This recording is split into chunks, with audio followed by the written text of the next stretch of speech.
예, 36번째 강의입니다. 상가건물임대차보호법의 기간입니다. 주택임대차보호법은 한번 갱신이 되면 자동갱신이 될 경우에 2년이 연장됐죠. 그리고 2년 미만으로 주택임대차보호법의 계약을 체결하면은 만약 1년짜리로 체결했다 그러면은 임차인은 1년을 주장할 수 있지만 임대인은 1년 만에 나가라고 할 수가 없죠. 즉 주택임대차보호법의 기본 기간은 2년이라고 보시면 돼요. 상가건물임대차보호법의 기본 기간은 얼마로 보면 될까요? 1년입니다. 상가의 경우에는 1년이고요. 다만 상가건물임대차보호법의 특이한 점은 계약갱신 청구권이 있다는 거예요. 계약갱신 청구권이 무엇이냐? 내가 처음으로 임대차 계약에 들어갔을 때 처음으로 임대차 계약에 들어갔던 그 기간을 기산점으로 해서 5년 동안 매년 내가 연장을 청구할 수 있다는 겁니다.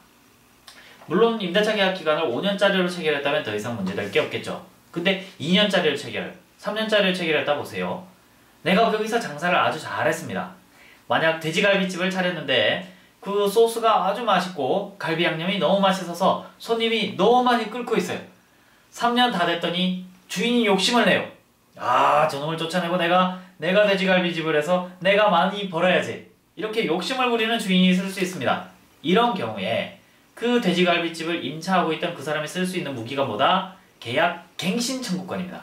계약갱신 청구권을 딱 행사하면 내가 처음 임대차를 시작했을 때로부터 5년간 갱신 청구를 할 수 있습니다.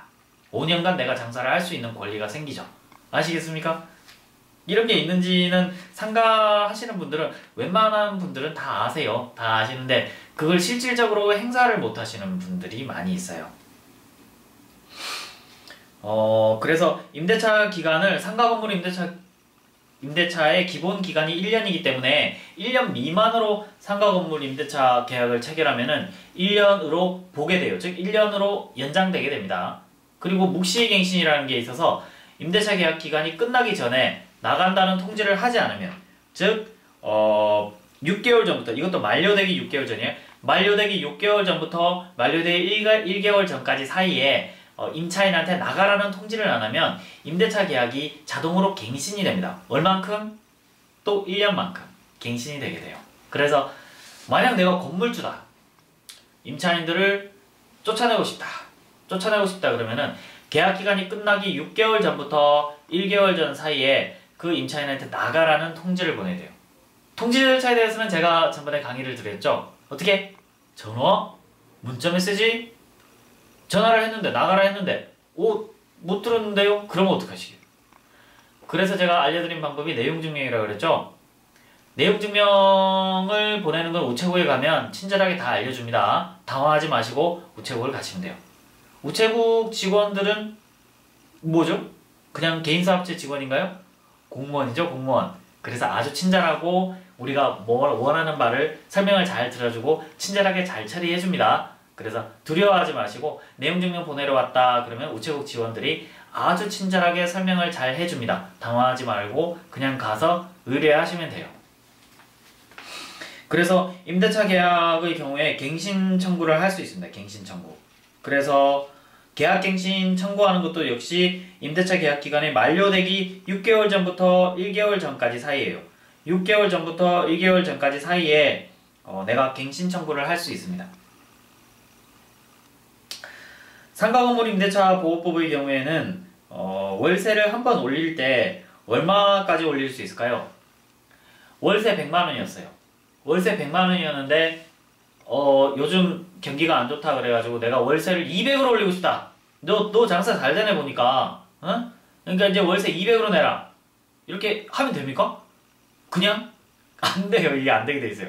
상가건물임대차 보호법은 그 적용 대상이 되는 상가에 대해서 월세를 올리더라도 상한선을 연 9%로 한정하고 있습니다. 월세가 100만원이었다. 그 다음에 내년에 월세를 올릴 때 얼마로? 109만원. 물론 복리로 올리기 때문에 109만원의 9%를 그 다음에 또 상승시킬 수 있겠죠? 그렇게 진행이 됩니다.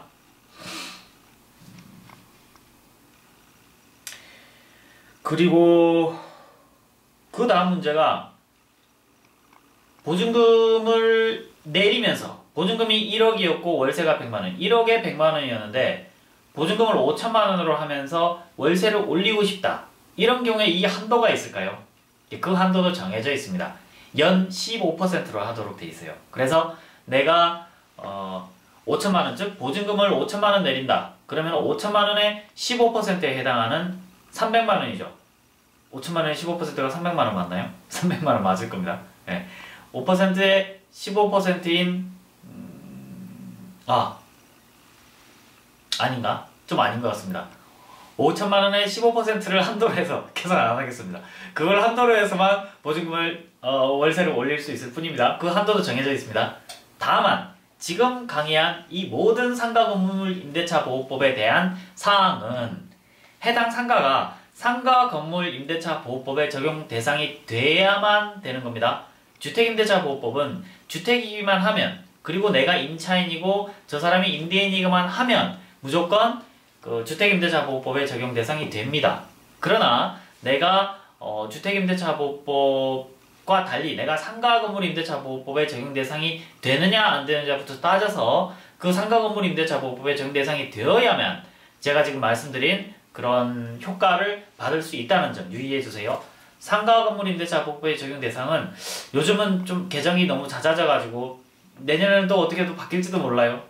현재로서는 서울특별시의 경우에는 3억 원, 그리고 수도권의 경우에 2억 5천, 광역시나 안산, 용인, 김포, 광주시의 경우에 1억 8천 이런 식으로 정해져 있습니다. 그래서 이 한도를 뭐 가까이 있는 법률사무소나 어디 전문가들한테 물어보면 금방 알려줘요. 또 국가법령정보센터라는 인터넷 사이트에 가면 여러분들도 손쉽게 그 한도를 찾을 수 있습니다. 상가건물임대차보호법 시행령을 찾아보시면 되거든요. 간단합니다. 이상으로 주택임대차와 상가건물임대차보호법에 대한 강의를 마치고요. 임대차 계약 실무에 대한 강의를 다음 시간에 해보겠습니다.